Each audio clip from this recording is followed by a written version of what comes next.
Welcome to the Rewriting Naruto series part 44. This is a series of videos where I rewrite Naruto, making changes to improve the story for my personal taste. Please everyone like this video, it takes only 2 seconds and it makes all the difference, so please do that for me. I want at least 4,000 likes in this video, okay? Also make sure that you're subscribed and that you ring the notifications, because that's also very helpful. And let's get going. Team Hebi arrived at the Blazing Horn region in the early afternoon. At this time, we get the same scene of Sasuke telling them to scatter to look for intel on Itachi, but he also says, "Do not kill any leaf ninjas." "Yeah, sure," Suigetsu said. "I am serious. I have a deal to keep. We will head to different directions and scout a 5-kilometer radius. We'll reconvene at this point and share our findings. If we find nothing, we will keep on using this method, moving 5 kilometers away from this point until we find him. My birds tell me there are no possible Akatsuki hideouts in a 10-kilometer radius from here, so we should focus on the settlements for now," Jugo said. "Yes, question anyone who may have a connection to the Akatsuki and keep the transformation jutsu up when you're in the middle of a town." Jugo and Suigetsu scattered, and then we have the same scene with Karin, but with the addition that she asks Sasuke who that Sakura was. Sasuke does not answer and orders her to go search. 記憶のかけら集め心の傷癒し闇を切り裂いて強く新しい日を見る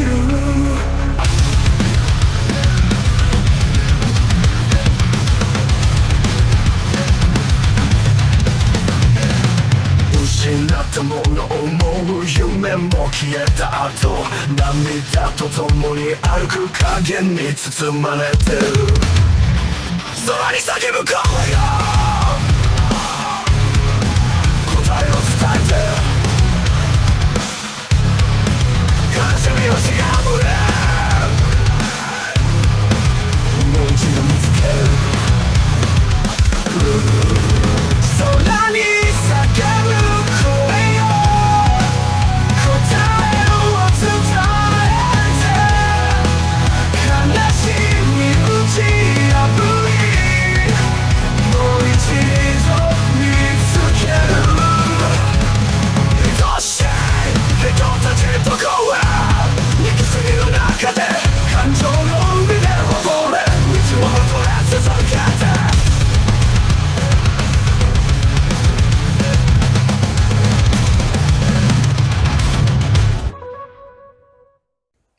The Grand Battalion of the Leaf Village camps out in the open after a smooth first day of journey. They should arrive at the Blazing Horn in the middle of the next day, and for now the 13 ninjas rested at a campfire. Linked wires set up around the camp ensured no one was surprised, and Shino dispensed some of his insects to act as scouts and reinforce security. "Sasuke Uchiha, it's been a while since the last retrieval mission," Shikamaru said as he lay on the grass, staring up at the night sky clouds as he smoked a cigarette. "Yeah, we almost died that day. Hopefully it won't happen this time," Choji said. "Oh, come on, saying troublesome things like that's only gonna make them happen," Shikamaru said. Kakashi looked at the fire, narrowing his exposed eye as he remembered his failure to bring Sasuke back as well. "Don't worry, Shikamaru, this time I'm gonna be fresh," Lee said. "So who wants to tell a campfire mission story? Or I don't know, a horror story?" Yamato asked. Tenten raised her hand and started to tell her entire backstory to the battalion. "Naruto, Sakura, a word please," Shino said, ushering the two away from the others. "What's up, Shino?" "What I'm about to tell you, I didn't even tell Lady Tsunade. Kiba is the only other person who knows about it, so hear me out. I had a chance to capture Sasuke in the Land of Crystals, and decided not to." "What?" "Listen, Sasuke and I came to an understanding. After all 6 of us fought him, I realized he was the best chance to kill Itachi that we had. So we made a deal. I promised to let him go after Itachi if he didn't kill any Leaf Ninjas, and once he was done with his revenge, he would return to the Leaf Village and stand trial for whatever crimes he's committed." Naruto and Sakura were staggered. "But now, our goals are in conflict. We are to capture Itachi. Sasuke would never stand for this. Even if we capture him and extract the information we need and then deliver Itachi to Sasuke for him to kill him, Sasuke wouldn't accept it. He is adamant about doing it alone. And if we were to interfere, he wouldn't stand for it either. So frankly, I don't know what to do. I just have to convince Sasuke. I'll tell him about our goals, that we need Itachi alive. What if we ask Sasuke to capture Itachi for us, and then he can kill him after we get the intel, Sakura said. I don't know if any of it would work. I'm just telling you what happened. But rest assured, Sasuke has not forgotten the Leaf Village, and especially you too. If I may speak candidly, I envy the bond you two share with him. Sasuke had a physical reaction when I lied to him, saying that you died, Sakura. What did you tell him that? He was using the transformation jutsu. I wanted to confirm it was really him. After that, he interrogated Kiba, asking if that was a lie. So, he still cares. Tears flow down Sakura's face.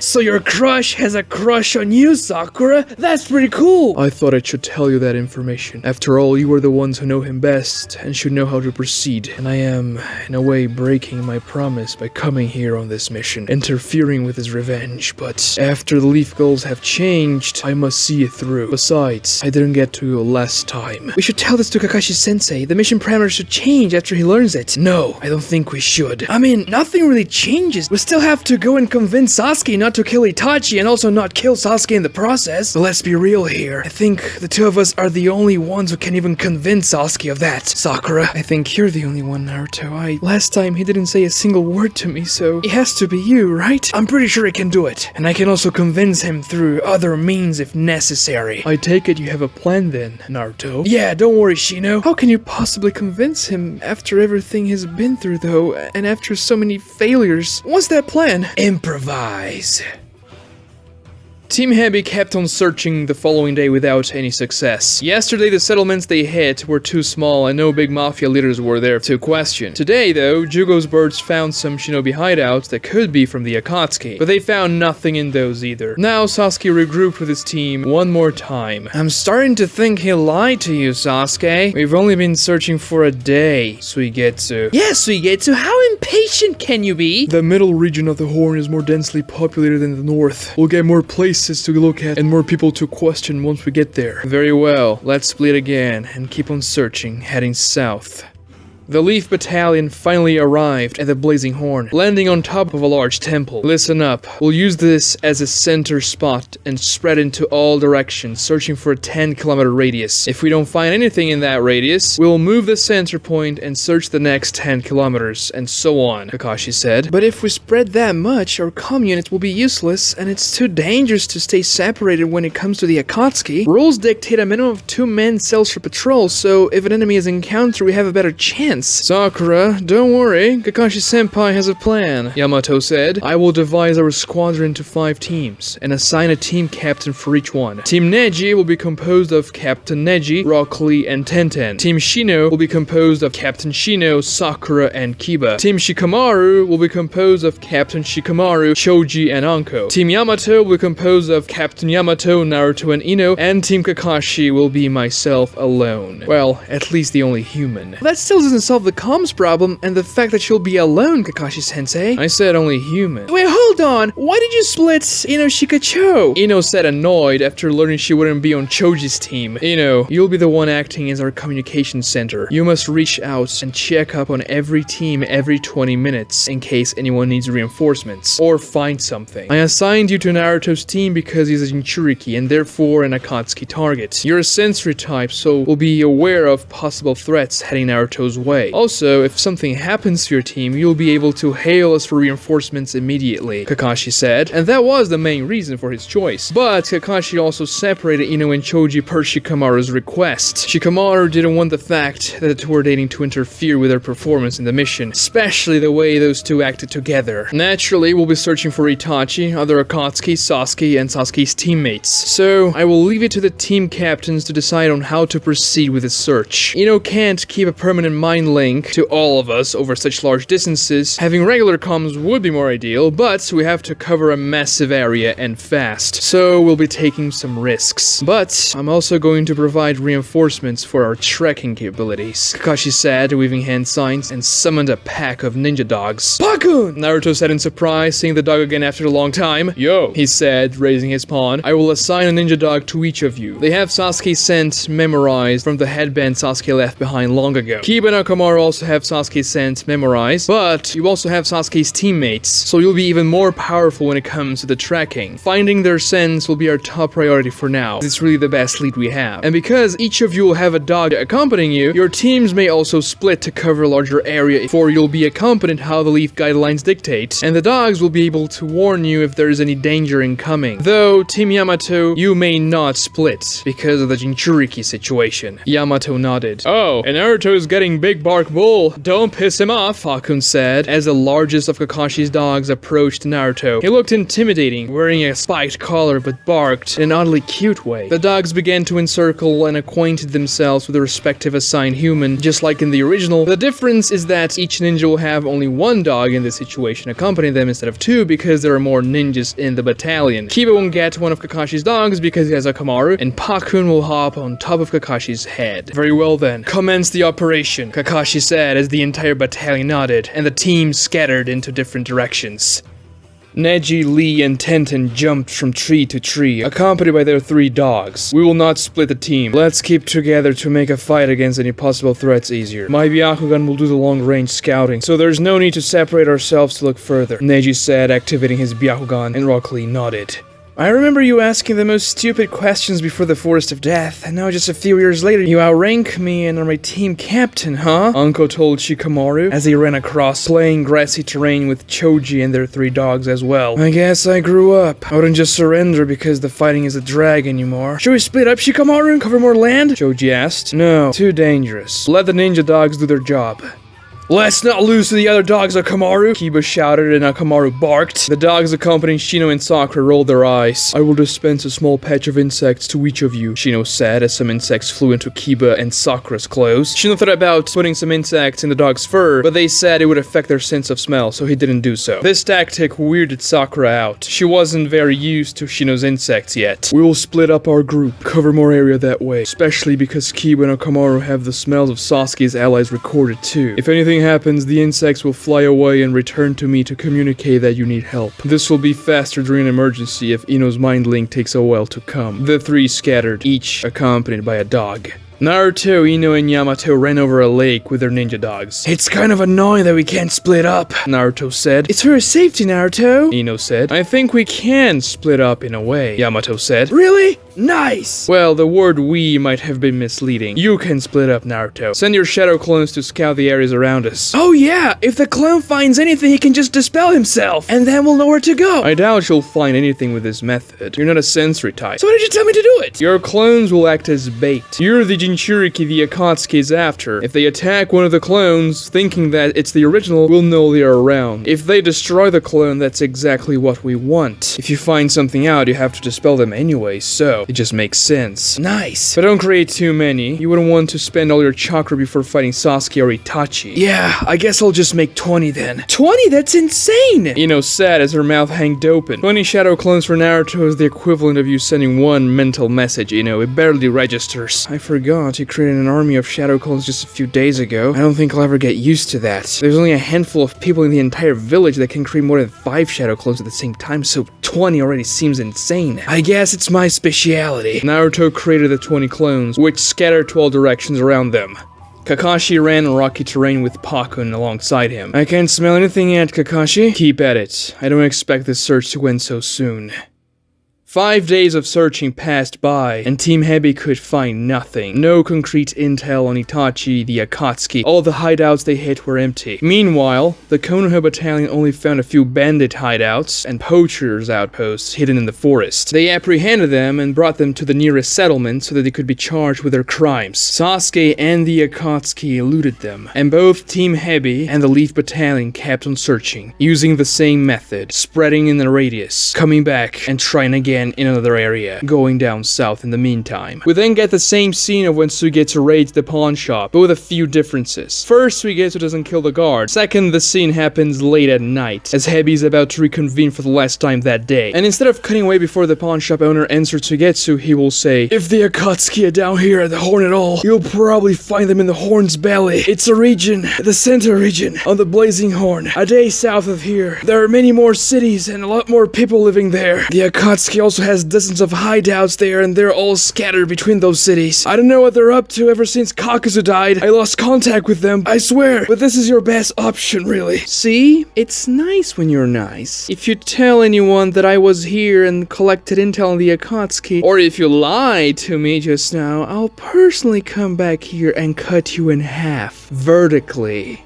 Once we get to rejoin his team, he told Sasuke about the information. Sasuke promptly pulled up a map, pointing at it. There are 4 major cities in that region, and many other smaller villages and settlements. 3 of those cities are near each other, and close to the west coast of the peninsula. And the 4th and largest one is a port city, on the east coast itself. Each of you will search on one of the 3 nearby cities of the west coast. I am faster, so I'll go to the east coast city and hit the hideouts along the way. I'll need you to find them with your birds before we split up, Jugo. He nodded. Karin leaned against Sasuke. But you'll be too far. If something bad happens, we won't be able to reach you in time. Just follow my orders, Karin. Blindly, Sasuke said, shaking her off. We'll rest here for tonight and head to the Horn's Belly first thing in the morning.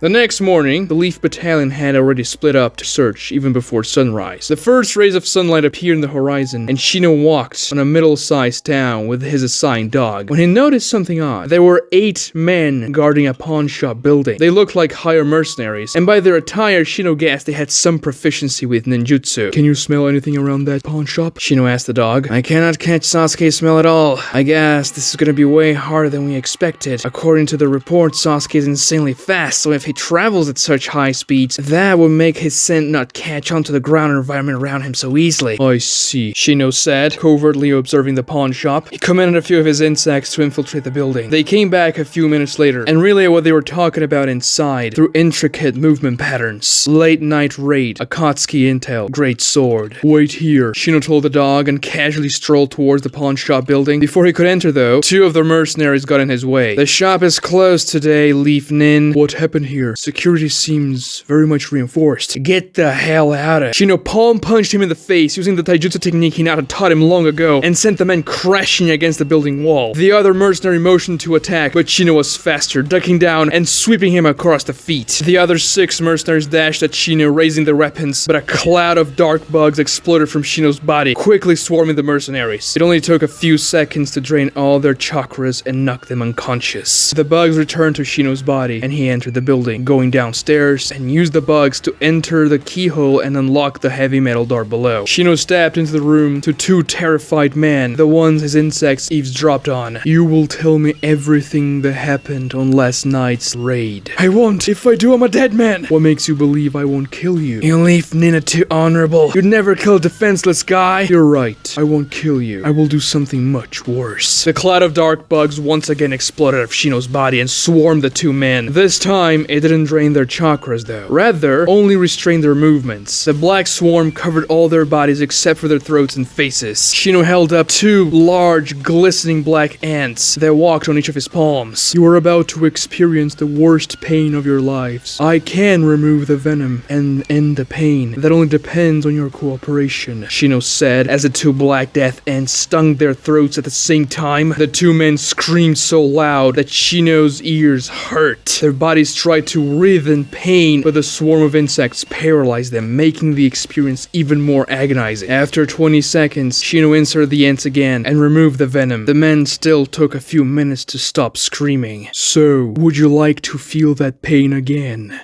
Ino did her routine checkup, sending a mental link to all battalion members. None of them had anything new to report until she got to Shino. Shino, routine checkup, what's your status? Connect me to Battalion Lord Kakashi. I have their destination. She immediately did so. This is Shino. One of Sasuke's allies interrogated a pawn shop owner connected to the Akatsuki late last night. The men told them to go to the Horn's Belly. There are bigger cities there, and according to him, many Akatsuki hideouts. If we hurry, we can get there in about 5 hours. Ino, connect me to all battalion members. Yes, sir. Ino thought, concentrating and expanding the mind link to all 13 leaf ninjas. Attention! We will head south to the Horn's Belly region immediately. Shino found out Sasuke and his team are headed that way. You are to reconvene at the next southern point, and we will be rushing there together. Depending on when they left, we'll catch up, Kakashi thought, and all members of the battalion diverted their paths, acting as one single entity. Data and Toby flew on top of a large claybird, overlooking the blazing horn below. Data peered into the land with his eye scope, searching for Sasuke. Senpai! Did you find him yet? Not yet, Toby. Oh, come on, Senpai, you've been looking for about a week. Guess your perception is just trash, Toby said, getting in front of Data and blocking his view. It would be faster if you didn't get in my way. I think I should be using that dorky-looking gadget. Sit down and wait before I kill you. Oh, so grumpy. Toby sat back down behind Data. It didn't take long for him to grow restless. He began to slap the air and clap his hands loudly, several times over, until Data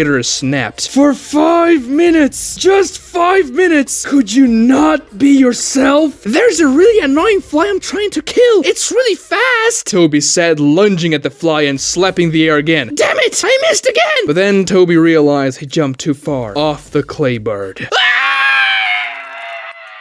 Data looked down in disbelief, watching the fool plummeting to the forest below. I hate it when it does that. Team Heavy arrived at the Horn's Belly region. You three will search the 3 major western cities and the villages nearby them. I will hit the hideouts with Jugo's intel and then the port city. We'll meet back up on this midway point between the 3 western cities and the port city, Sasuke said, pointing to the location on the map, which also showed the possible hideouts Jugo and his birds had found. Team Heavy then separated themselves from Sasuke.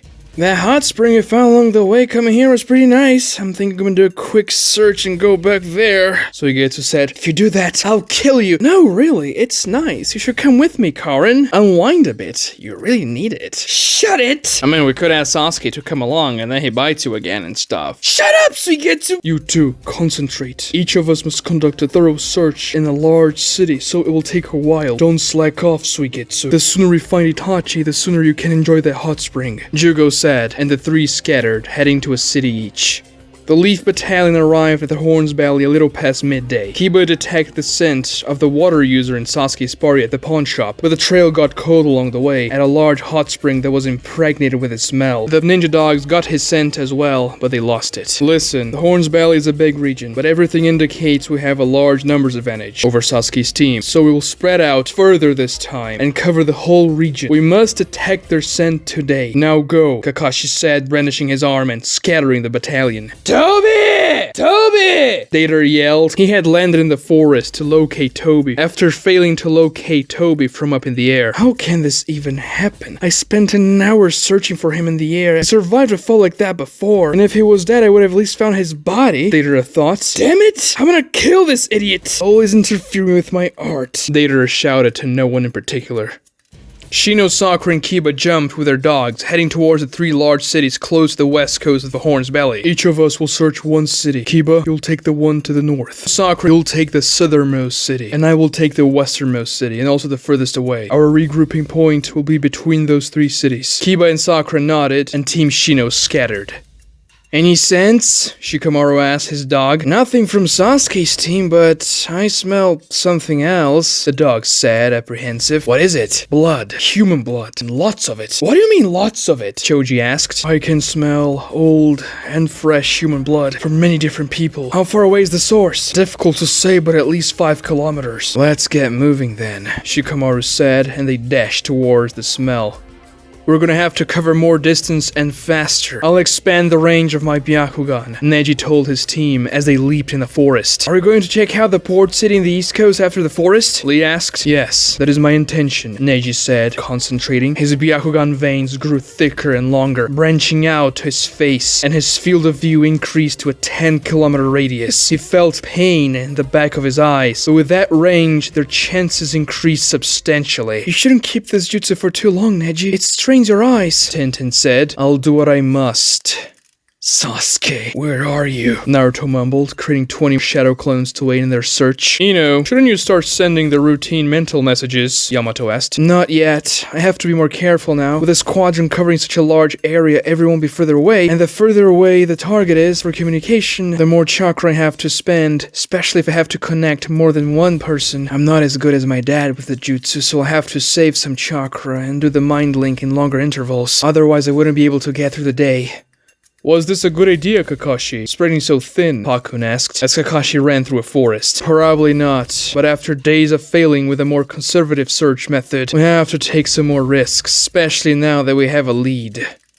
Sakura walked on the road that led to the city that she was in charge of searching. Her assigned dog walked next to her and sniffed the ground. There were other people coming and going, so Sakura decided not to rush, so she wouldn't stick out so much. "Your hair's so beautiful," a kind lady told Sakura on the road. "Oh, thank you." The old lady motioned to touch her hair. Her movements were very slow, but Sakura almost dodged her hand, afraid of some sort of trap. Still, the dog didn't seem alarmed, and Sakura couldn't see any ill intent on the lady's actions. She gave off no malice. "Ah, to be young again," she said, rubbing her hand on Sakura's pink hair. The old lady then leaned in and smelled her hair, which weirded Sakura out. "What do you use to make it smell so good?" "Floral green cream." Sakura had been using the same shampoo for a long time, ever since one of her first missions with Team 7, even before the Land of Waves. It was a D-rank mission. They had to guard a herbalist shop in a town near the Leaf Village, while the shop was receiving a big supply delivery. The mission went by without a hitch, so the herbalist let them smell and even try some of her products at the end. Sakura noticed that Sasuke very much enjoyed the smell of a floral green cream, so she started using that on her hair ever since. He never said anything about liking the smell of Sakura's hair, but that was not something she would expect from Sasuke to say out loud. Sakura just hoped that she would make him want to lean closer to her from time to time, which she noticed him doing occasionally. Sakura never changed the cream she used because it somehow made her feel like Sasuke was just a little bit closer, even now. "I shall try it myself one day. Thank you for being such a nice young lady." The old lady gave Sakura a kind smile and waved goodbye. "That's the same shampoo Pakun uses," the dog said. "I know. Weird. I thought a human girl like you would be much more upset about that. I love this smell. I don't think I'll ever change it." "Sakura, I caught a scent. It's faint, but it's definitely Sasuke's smell, and it's coming from the city ahead," the dog said abruptly. Sakura squeezed her fists. "Toby!"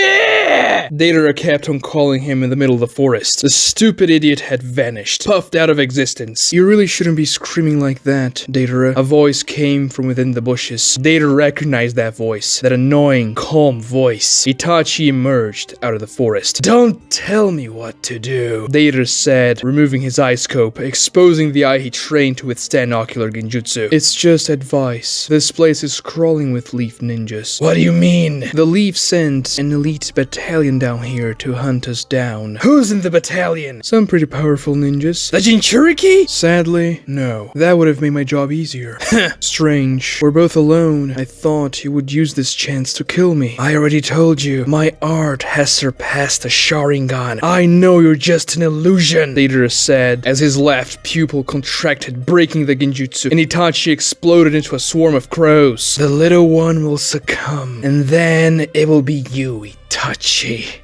Shikamaru, Choji, and Anko went up a tall, rocky mountain alongside the ninja dogs. They all used their chakra to walk on the vertical surface. "The smell is getting much stronger now," one of the dogs said. "Yes, it's awful. And it's not just blood. We can smell putrid bodies too." Shikamaru steeled himself. "This really sounds like something Itachi would do. Prepare yourselves for the worst." They reached a flat and completely vertical section of the mountain. "It's coming from behind that segment of the mountain wall," the dog said. Shikamaru could make out a faint outline where the color of the rock changed slightly, forming a circular shape on the mountain wall. "It's a secret entry," Shikamaru said, looking down. They were over 600 meters above ground level, in a mountain that was impossible to climb through regular means. "This hideout was designed to be accessible only with ninjutsu," Anko said, touching the rock. "There's no sensorial barrier or ceiling barrier. Looks like it's just a very crude earth-style jutsu that was used to cover the entryway." "Should I break it?" Choji asked. "No, that would make too much noise. I'll do it,"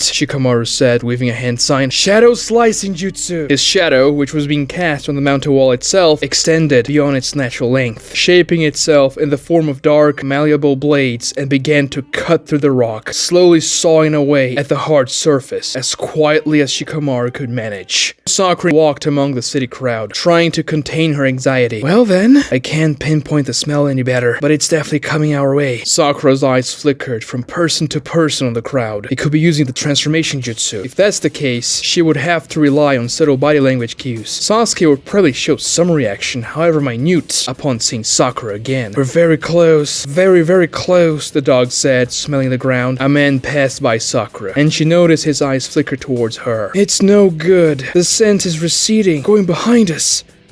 Karin sought out possible intel channels in that stupid city, alone, without Sasuke. She had the transformation jutsu activated, making her look like a regular man. As she was walking along the streets, she saw a peculiar figure, a female ninja from the Leaf Village, with a pretty face and pink hair. She matched Sakura's description, the girl Sasuke supposedly liked. But then, a memory flashed in Karin's mind, back to the first time she ever saw Sasuke, to when she fell in love with him, back to those stupid Chunin exams, in the middle of that dark forest. Her memories from that time were all overshadowed by Sasuke and their first interaction, but now she remembered one of his teammates had pink hair, and her face was exactly like the girl she just passed. It made sense. Sakura was in Sasuke's previous team, and now she was right there in the same city. Karin's competition. In the wilderness, animals killed other animals from the same species to secure their mates. And what were humans if not simply more intelligent animals? It was time for Karin to give in to those instincts. Karin turned around, ready to attack Sakura from behind. They were about 5 meters apart, so Karin had plenty of range. But once she looked at the pink-haired girl, she had already turned towards Karin. Her green eyes displayed sheer determination, and her hands formed hand seals. Damn it! I was so distracted that I didn't even notice her molding her chakra to attack. Before Karin could release her jutsu, a black, ethereal version of Sakura manifested itself around Karin, immobilizing her with a grappling motion. From the null reaction of the crowd around them, that had to be genjutsu. Karin focused herself, reaching inward, and felt her chakra absolutely disturbed. It was a powerful genjutsu, but once she realized that, Karin began to build up chakra in her stomach. It was difficult because of the genjutsu interference, so the process would be slow. That made Karin lose concentration of her transformation jutsu, reverting her form back to her real self. Some people in the crowd stared at that, a little weirded out by Karin being transformed, but didn't say a word. And Karin couldn't say a word either. Her mouth was paralyzed. Sakura walked up to her. She was slow and deliberate, using a lot of caution. That girl wasn't stupid. The dog that was accompanying her jumped over a rooftop and observed. I see, so his scent latched onto you. Where's Sasuke? Sakura asked. Karin felt like her mouth regained its movement. She immediately tried to bite her lip to break her out of the genjutsu, but before she could inflict any pain onto herself, Sakura paralyzed her mouth again. The black avatar then began to squeeze Karin, pressing her muscles, nerves, and bones. The pain was intense, and it wouldn't break the illusion. It was unusual for genjutsus that inflicted pain to last for so long and be so difficult to break. It had to be at least an A-rank jutsu, and the worst part was that Karin couldn't scream. No one in the large crowd seemed to notice what was going on now, for the two kunoichi were standing still in the middle of the street, and they were just walking along, paying no mind to them. The ethereal form squeezed even harder. The pain will only get worse, so tell me now. Karin felt her mouth regaining its movements again. This time, she didn't try to bite herself. Sasuke is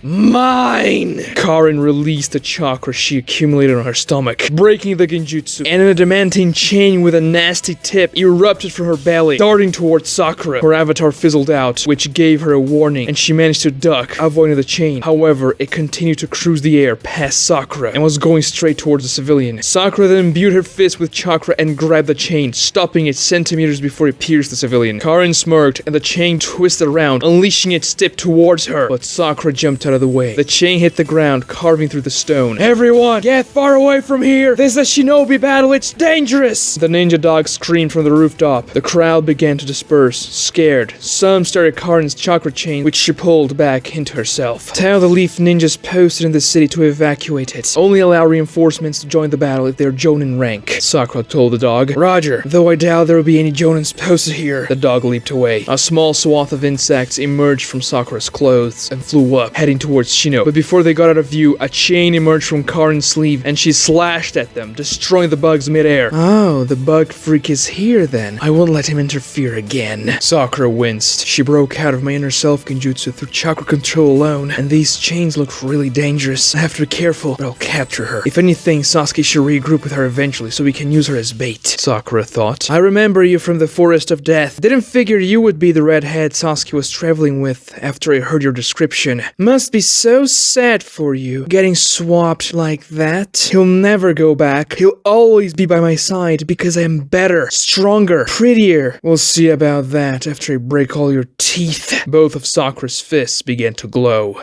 Shikamaru's shadow finished cutting through the stone wall. His team still stood on the wall. Even though Shikamaru cut an entire circle, the round piece still sat there, for the friction with the rest of the stone wouldn't let it slide. Choji, pull the slice out and toss it down the mountain. We don't want it to fall into the hideout and make noise. Choji used the partial expansion jutsu, increasing his hand, and imbued his palm with chakra. He touched the sliced piece of rock and attached his hand to it, much like they used chakra on their feet to stand up the mountain wall. Choji slowly pulled the carved circle out.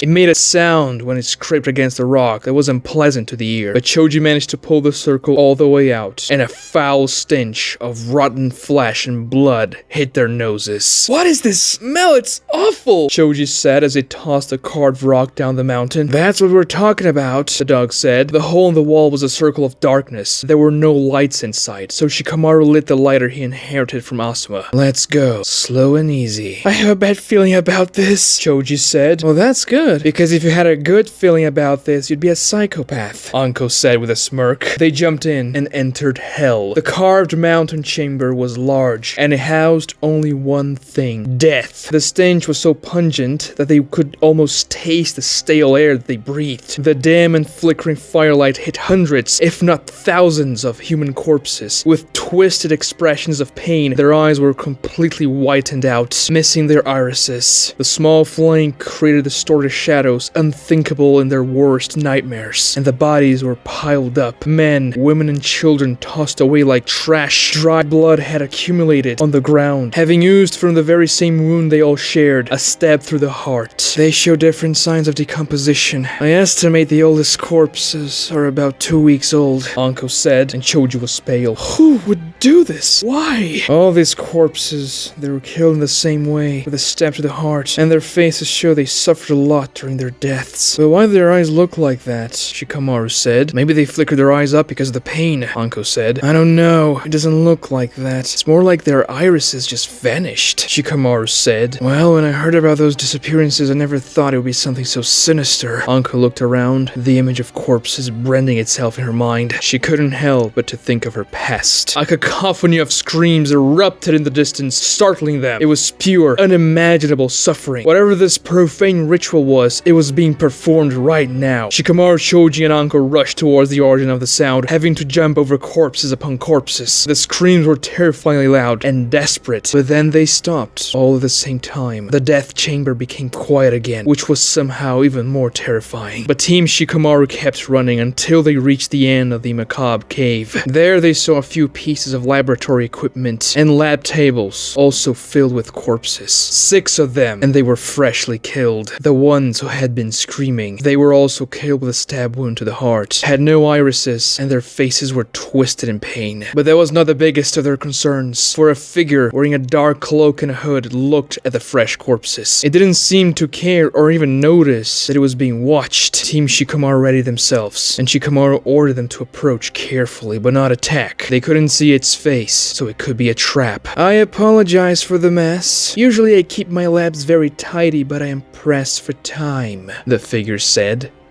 Sakura rushed Karin, fists blazing with chakra. 4 chains with evil-looking tips emerged from her, much larger than the last time, all darting towards Sakura. She jumped up to a low rooftop, avoiding the chains, landing on a building next to the street that was now empty. But the chains gave chase. They made an ethereal metallic sound as they cut the air towards Sakura. Sakura jumped again, zigzagging on the rooftops, and the chains slashed at her, cutting through the brick and concrete of the building she was on. If they hit Sakura, this would be a problem. She landed on another building, and Karin jumped towards her. The chains kept on flapping towards Sakura, hitting the buildings along the way, but Sakura jumped and dashed, retreating from the fight, and Karin pursued her, hunting her down, unleashing the power of her chains that seemed to ignore concrete and steel. The 2 kunoichis jumped from rooftop to rooftop, alleyway to alleyway, and Karin kept on throwing would-be lethal strikes towards Sakura. These chains are a problem. They don't let me get close to her. If I try to engage in taijutsu, she'll just make more chains emerge from her body before I even reach her, and she doesn't even have to wave signs to use them. Also, if she can break through my inner self genjutsu, then regular genjutsu won't work. Perhaps only subtle genjutsu, but it's strange. She's trying to kill me. She's even pursuing me. That's not what I expected. I wanted to gauge her reaction when I disengaged from the fight and expect her to break for a run, but instead she's coming straight at me. Sakura stared at Karin for a brief moment. Her eyes were animalistic. Sakura could sense her bloodlust. But why? Was it because of Sasuke? Karin kept the chase, keeping up the chain assault, and Sakura kept on dodging while studying her attack patterns. Sakura punched the side of one of the incoming chains, and she felt a jolt in her chakra network. So those chains don't only pierce, they have some weird properties too. One of the chains hit the ground of a street, making a small crater and lifting rocks. But Sakura grabbed the largest rock midair and tossed it as hard as she could towards Karin. Before the rock hit the girl, a chain emerged out of her, breaking it. As I thought, she used the chains to defend and attack. What's the deal? Too afraid to attack me? I thought you were gonna use those fists. Just let me kill you then. It would make things easier. Karin stopped the assault for a moment, but the chain still hung around her. So she also wants to talk a bit. What does she want with this? Information? I have to stall this conversation until Ino contacts me so I can warn Kiba and Chino to come and help. Why do you want to kill me? I'm sure Sasuke didn't tell you to do that. It doesn't matter why. Well, it kinda does actually. Shut up. How does he like someone who doesn't even fight back? It's not fair. So this is about Sasuke. You just want validation that you're better than me so that you can be with Sasuke. Shut up! Well, pleasing him was never easy, but I could help you. I don't want to kill Sasuke, nor do I want to arrest him, or you for that matter. I just need him not to kill Itachi for now, because Leaf needs to question Itachi. As if I would accept help from a direct rival! I don't like Sasuke anymore. He left us years ago. Why would I care about him now? We were just children back then. That's all in the past. Sakura lied. Your words say that, but your eyes betray you. I can see the desperation in them, the loneliness. You're just like me. Karin unleashed her chains again. Sakura jumped and weaved hand signs. Time for the counter then.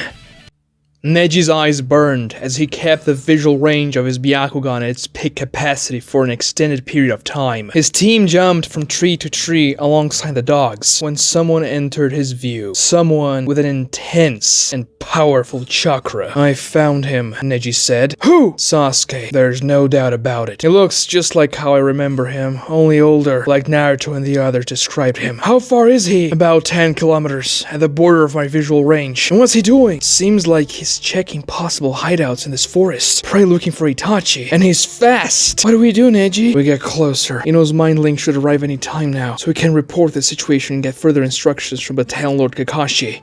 Show yourself! Shikamaru shouted at the hooded figure, who seemed too calm for his liking. Judging by what this person had done here, this coldness in the face of a threat was not surprising. The cloaked figure slowly turned towards them and lowered his hood, revealing gray, long hair and round glasses. Kabuto Yakushi, Orochimaru's right-hand man. In the rewrite, he does not have part of his face and body consumed by Orochimaru's chakra like he had in the original though, and you'll find out why. I should have known Orochimaru's little mistress would be behind this carnage, Anko said. Anger oozed from her words. Don't act morally superior, Anko. The things you did to Lord Orochimaru weren't too far from the things that I'm doing here. It's just that, unlike you, I have conviction. Put your hands up right now. You're under arrest. Naturally, I am. I knew sooner or later I would be discovered here, but at least I managed to harvest over half of what I needed. Kabuto said, putting his hands up. You killed all these people just to get their chakra? You monster!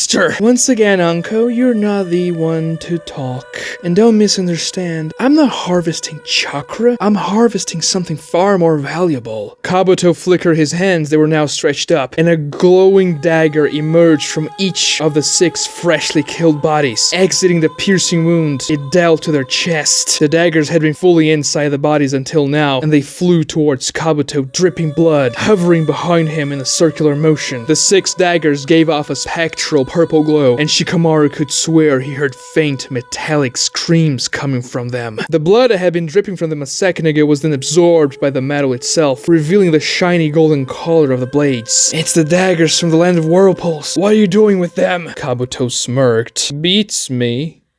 Sakura dashed at Karin once more, drawing the ire of her chains, but this time she weaved seals. The chains leaped towards her, halting Sakura's advance, but a dark, ethereal avatar appeared behind Karin. The same genjutsu again? No, this is a different feel. Take this, you cow! The avatar punched Karin from behind, twisting her body. She felt her ribs snapping, and Karin spat blood, flying towards Sakura, as her chains lost coordination because of the pain and confusion. It was a real one this time. Damn it! Sakura took advantage of that, lunging forward and kicked high, but Karin raised her guard, absorbing the hit with both of her arms. Their bones broke like twigs, and Karin was launched upwards, hitting the third floor outer wall of a building and cracking it. Sakura jumped towards her, pumping her fists full of chakra, and the avatar flew next to her, also ready to strike. Karin bit her shoulder, activating her healing ninjutsu on herself. She then expelled the chain from her back and pushed against the wall to propel herself upwards. Another chain then came out of her back, wrapping itself around the column of a nearby building. As Sakura and her inner self were about to strike, the chain yanked Karin out of the way, making Sakura impact the building itself, destroying that section of the wall, and Karin landed on top of another building. She felt her bones reconnecting, and the pain receded after the healing finished its job. So she's a medic ninja too. That healing ninjutsu is powerful. It healed her in no time, so I have to be more forceful. Sakura and the avatar dashed towards Karin, who jumped away, using her chains to wrap, grapple, and stick to buildings, improving her speed and mobility. She was the one on the run now. However, Sakura was quick. She gave chase, jumping on rooftops and walls. The avatar could fly, bypassing the need to hop around buildings. For your information, Sasuke's not yours to have! The inner self avatar yelled in anger, as Sakura remained composed but determined. Finally, the truth comes out, Karin smirked. Sakura and her avatar caught up to Karin, and they attacked from opposite directions, forcing Karin to split her attention and chains. They darted towards Sakura and the avatar, who had to dodge or block them, but every time Sakura touched the chain, she felt a strange pain in her chakra network. However, she kept the assault. Chains versus fists, moving through town, leaving a trail of damaged buildings as Sakura punched the chains away, and they lashed against buildings, breaking through walls and windows, shattering glass and rock and concrete. Sakura assaulted from the front, while the free-moving flying avatar came from behind where Karin couldn't see. But the chains deterred the avatar's attacks, even though Karin wasn't looking. As the fight kept on moving, they reached places in the city where the civilians weren't evacuated. Karin's chains slashed close to them, and Sakura did her best to keep them out of harm's way. But the chains broke carts, houses. Civilians ran away from the fight, terrified for their lives, dropping everything they were doing. The inner self avatar also had to help, flying some people to safety. Damn it, this fight is destroying the city. I have to finish it fast. I thought using the avatar and attacking her from both sides would work, but it seems like she has a Byakugan. She's probably an accomplished sensory type, not even needing eyes to fight, Sakura thought. Sakura, Ino reached out. What's her situation? I'm engaged in combat with one of Sasuke's allies. Tell Shino and Kiba to converge to my location. I'm in downtown Okogo City. We're evenly matched right now. If they arrive to help, we'll definitely capture her. Ino did so, telling both Kiba and Shino to rush to Sakura's location immediately. They're going your way, but they have to cover some ground, so try to hold on until they arrive. Yes, Sakura thought. Sakura thought back to Ino, still engaged with Karin's chains and assaulting her with the inner self avatar. She then reached out to Shikamaru, asking for his situation. We found out the cause of the disappearances in this region. It's Kabuto, Shikamaru thought back to her, as he and his team stared at Kabuto with daggers still hovering behind him. None of the parts had taken any action so far. They were analyzing each other. Kabuto? Yes, it killed hundreds, maybe thousands. Connect me to Battalion Lord Kakashi. I'm already connected, Shikamaru. What are your orders, sir? Neji was able to hold his own against Kabuto, and so was Hinata. The three of you should be enough to apprehend him. In theory, but I have a bad feeling about these daggers he's using, and also the number of corpses we found. Neji and Hinata reported that Kabuto used corpses to fight, exploding them, so this could be troublesome. I could go and help you. First, Ino, connect us to Neji. Ino did so, pushing beyond her limits to connect so many people that far apart. Neji, what's your status? Kakashi asked. We've found Sasuke's position. Kakashi's eye opened wide. Where is he? At the edge of the great forested area. We're heading to his location. Is he far away? Currently, yes. We're just headed his way right now. He's hitting hideouts in the forest, but moving extremely fast. If we don't go after him, we're gonna lose him. Damn it. Shikamaru, your team will have to take care of Kabuto alone. Team Yamato and myself will head towards Team Neji's location. I understand. We'll take care of this, Shikamaru thought. I believe Sasuke will eventually head to Origuru, the great port city on the east coast, Neji thought. He cannot go to that city. Fighting him in such a massive crowd would be a problem, and even if we did, if we had to fight him there, there. With so many civilians present, it would just put too many lives at risk. Neji, pursue him and stall him as much as you can until it can reach you. I am currently the one closest to your location. Team Yamato is further away, but eventually will join us too, so we'll have a 7-1 advantage. Understood. Ino relayed the information to her team. Naruto pumped himself up, finally knowing where to go, and Yamato motioned for his team to change trajectories, heading towards Neji's team, and therefore Sasuke. This time will be different, Sasuke. I promise, Naruto thought.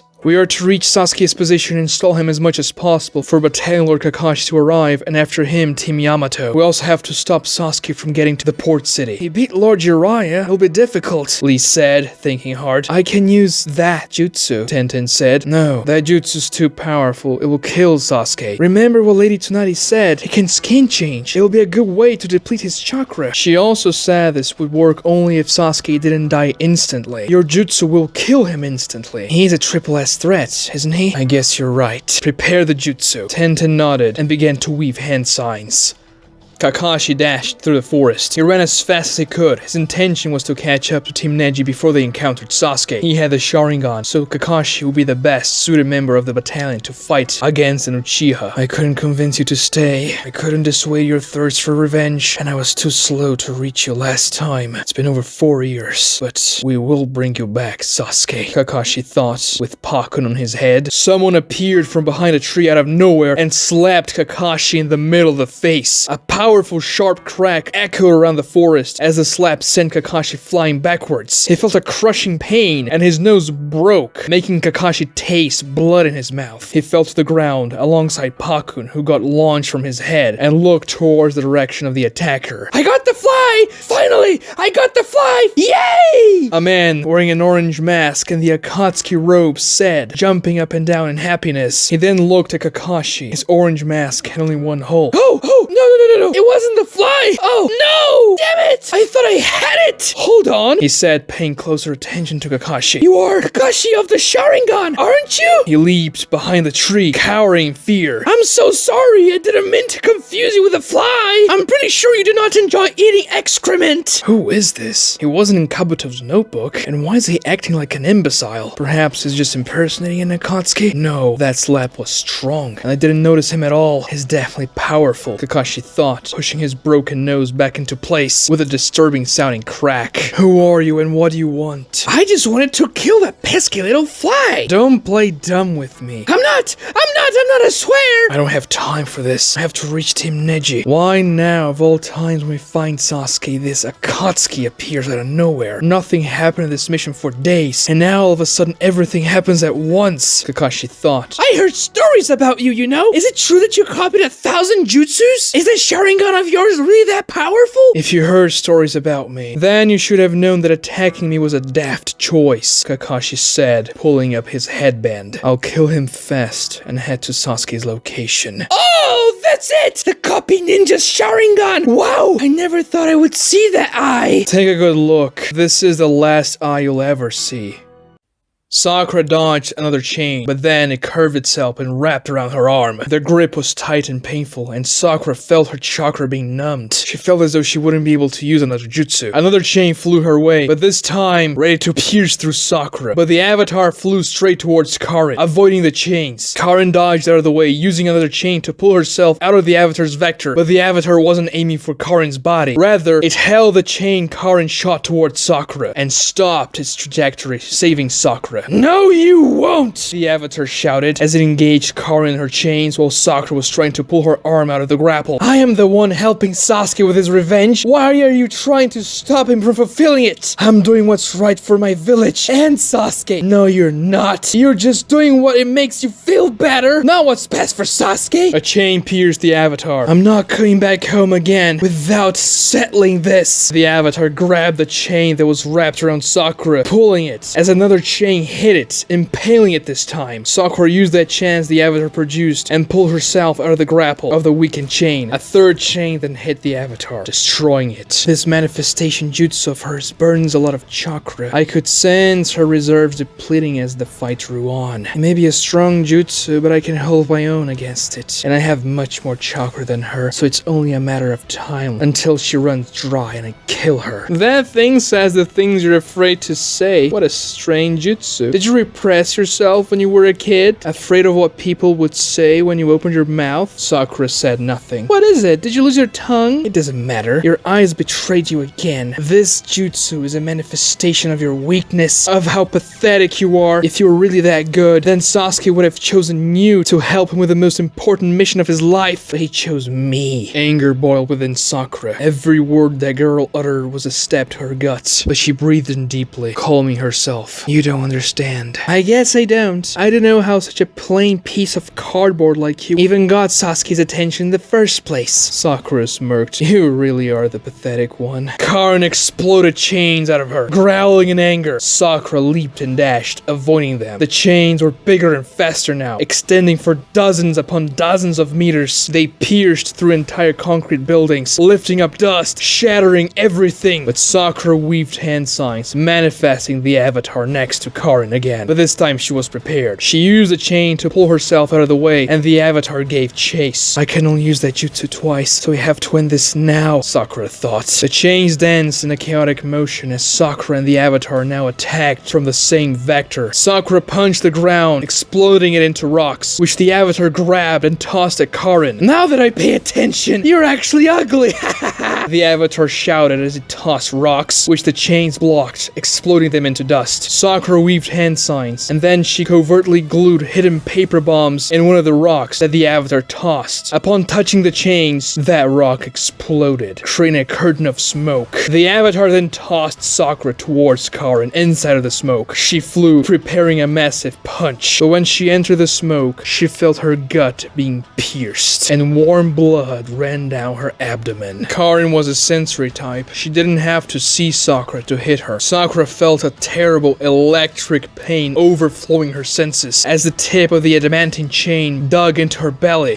It's so over. You flew straight into my trap. I knew you glued paper bombs and wanted to create some cover to attack. How dumb was that? Did you seriously not notice I was a sensory type? Pathetic. Sakura puked out blood, grasping the chain in front of her. She motioned to yank it out of her gut, but Karin laughed. That's suppressing your chakra. Your jutsus won't work. Your body will get weak. You lost, and Sasuke will be mine. You're not even a worthy rival. That's what you don't understand. We're not rivals. Of course we are. We love the same man. Sakura remembered her futile attempt to convince Sasuke to stay in the Leaf Village. She realized that at that moment, she wasn't trying to convince him to stay because it was dangerous for Sasuke, or because Sasuke would lose himself. Rather, because she wanted to be by his side. So much so that she offered to go with him. She was willing to throw everything away, leave everyone behind, just like Sasuke was doing. What a stupid, selfish, useless girl. She felt ashamed. We're not the same. Your love for Sasuke is egocentric. You only love the idea of being with him and nothing else. He's just a piece of meat to you. Something that you can use for your own pleasure and benefit. So much so that you're willing to kill those who dare, creating bonds with him. I, on the other hand, love him for who he is. I wish to see Sasuke happy, with or without me. Don't make me laugh. You want Sasuke more than anything else. I do want to be with him, but not over his own happiness, and not over the good of my village. I used to be like you, but not anymore. That's enough. I'm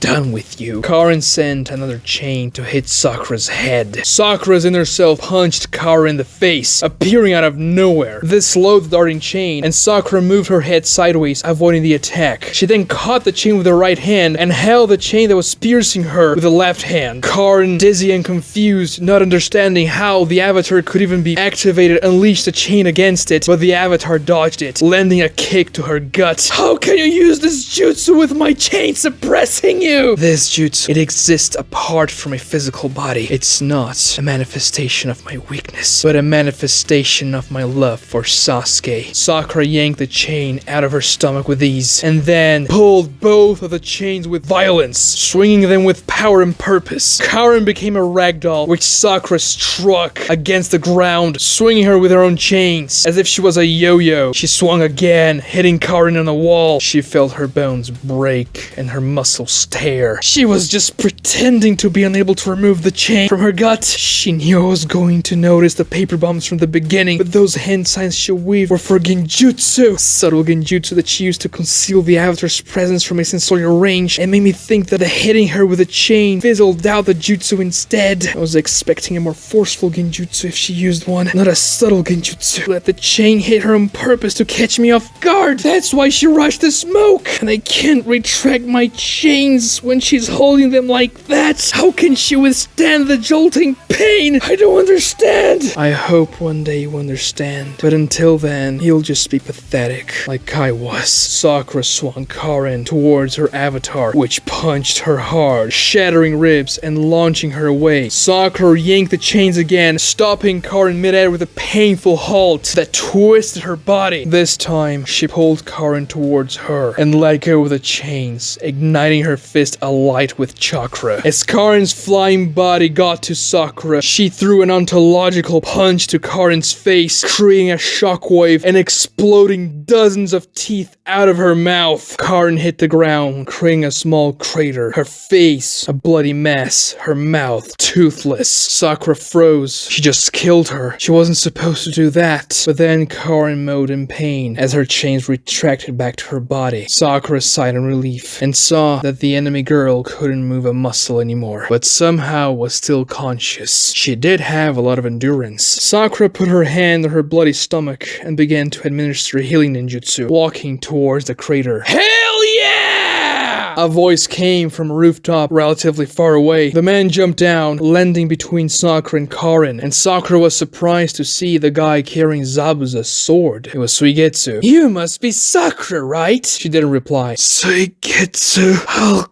kill you, Karin said with immense difficulty, laying on the ground. You know, Sakura, I barely know you, but I already like you a lot. I mean, I don't like you, you know? That's Sasuke. But what you did to her just now, thank you so much. Was he watching the fight and didn't interfere? Why? Does he hate the woman I just fought? Sakura finished healing her gut. Her chakra was almost depleted, but she assumed a taijutsu stance. Where's Sasuke? I thought you really wouldn't ask me that. I'm not asking. I'm demanding. Oh boy, here we go again. Suigetsu said as one of his arms swelled to insane proportions and he drew the executioner's blade out of his back, pointing it towards Sakura. Watch part 45 of the rewrite right here, subscribe to the channel if you haven't done so already, and please like the video to help this rewrite, ring those notifications, and comment down below what you thought about the episode. Thank you so much for watching, guys.